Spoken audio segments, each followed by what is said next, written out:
had an opportunity to listen to portions of the recent debate between GodLogic and Jacob Hansen. Jacob Hansen and GodLogic debated whether or not the doctrine of the Trinity is biblical.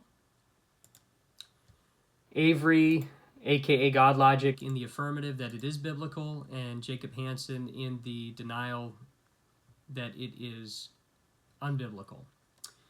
The debate centered on biblical support from the Old Testament in support of the doctrine of the Trinity from Avery.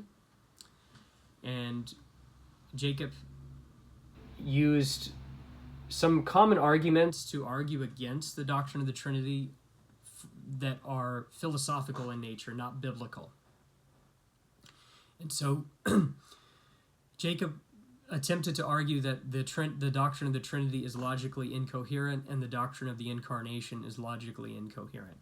So I wanted to just point out that a lot of Jacob Hansen's criticisms and concerns have been addressed. They've been addressed by Thomas Morris, Oliver Crisp, Timothy Paul, Andrew Loke.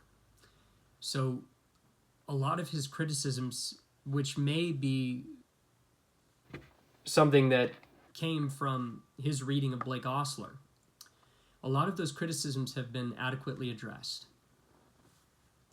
So there is no necessity of Nestorianism.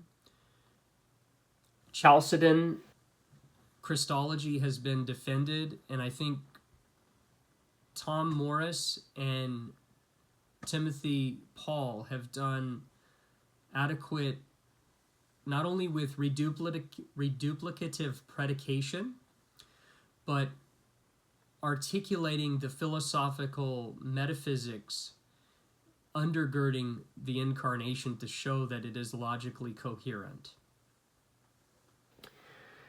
And Andrew Loke has, so there are two different models on the Incarnation. So there is the two-mind view, so a two-mind Christology, and a pre-conscious Christology, so the two-mind view, which is defended by Thomas Morris, Oliver Crisp, Tim Paul, that view is the traditional view that can be shown that it does not entail Nestorianism.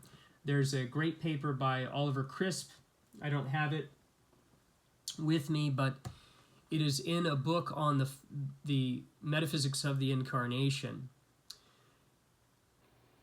I think it's like Composition, Christology, and Nestorianism or something like that by Oliver Crisp. I would strongly encourage him to read that.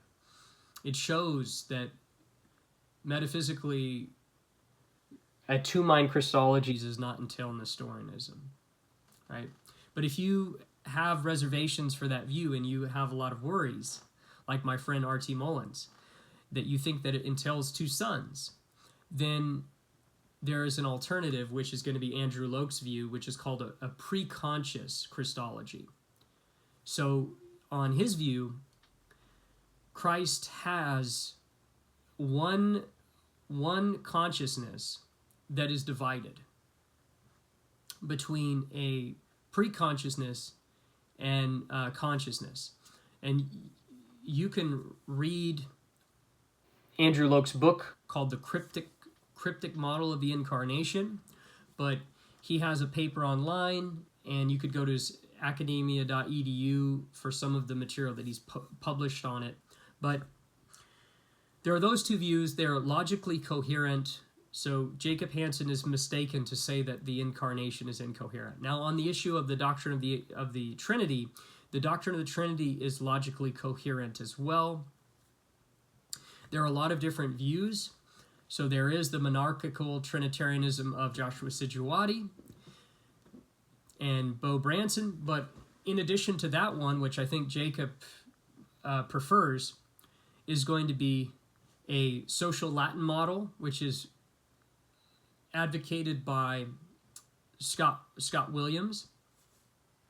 There is also a Mereological model, which is advocated by William Lane Craig and J.P. Moreland. And then there is relative identity models like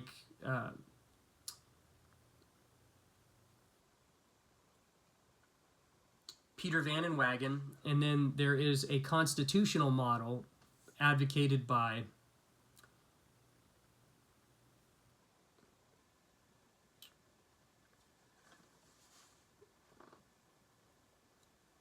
well, it's advocated by a few different people. So Michael Ray and Jeffrey Brower has one view, but the one that I was thinking of was William Hasker's view in his book on the Trinity. So there's all these different views, and I would strongly encourage him to read, the Metaphysics, and so this book right here, Metaphysics and the Tripersonal God by William Hasker. I would strongly encourage him to read this book, because the doctrine of the Trinity is coherent. And I've actually written some material on the doctrine of the Trinity as well. I have a paper called God with Us, Christian Complex Theism, in which I defend a John Duns Scotus inspired view of God. The doctrine of the Trinity is discussed in there briefly, and I discuss a Mereological model defending Bill Craig and William Lane Craig and C.A. McIntosh's view. They both defend a tripartite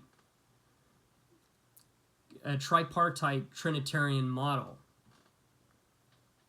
And I show that view is coherent, and immediately people say, well, that entails partialism, which nobody's actually explicated exactly what that is, but I think what it means is a diminished understanding of divinity. And I show that does not logically follow. If there are two ways to be divine, then there's no worry of a diminished divinity. And I also try my best to trace where this idea of partialism comes from. So it comes from Lutheran Satire's YouTube video, but there is some understanding within church history where there might be some that have determined that view to be heretical. So you can look at my paper, look at the footnote on that issue. So dealing with what I have termed a metaphysical coherentism, look in my paper on that and you'll see a footnote. It discusses partialism and Mereology, and I also show that divine aseity is something that can be obtained without divine simplicity. So that might be worthwhile to check out as well. But I hope that's helpful. Peace and God bless.